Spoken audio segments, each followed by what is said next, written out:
Road మీద తిరిగే కొన్ని వింత జంతువుల గురించి మాట్లాడతా. నాకు తెలుసు దీనివల్ల చాలా మంది హట్ అవుతారు, బట్ నాకు తప్పట్లేదు.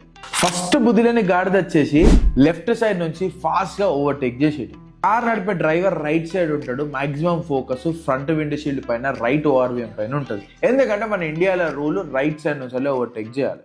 కానీ గాడిదకి తెలియలేదు కదా, చిన్న బైక్ వేసుకొని లెఫ్ట్ సైడ్ నుంచి ఫాస్ట్ గా ఓవర్టేక్ చేస్తాడు. దీనివల్ల మనకి ఏం కాదు, వాని బండి వాని కంట్రోల్ ఉంటుంది, లేదల్లా మనది.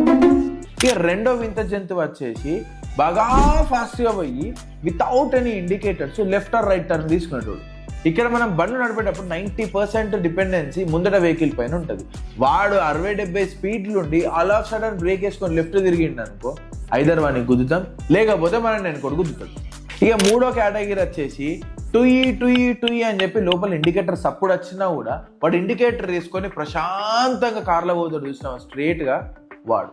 ఇక ఇంకో లాస్ట్ కేటగిరీ గురించి మాట్లాడతా. సిగ్నల్ పడంగానే ఏ సందు దొరికితే సందులు ఇట్లా సైడ్కి వెళ్ళి వచ్చి మీద పడతాడు. నాకే గనక కత్తి దొరికితే బాడీ పంచకోట శ్మశానంలోను, నా బట్టలు చెంచలు కూడా జైల్లోనూ ఉండేది. ఇవన్నీ ఎందుకు చేస్తారో మీకు తెలితే ఖచ్చితంగా కింద కామెంట్ చేయండి.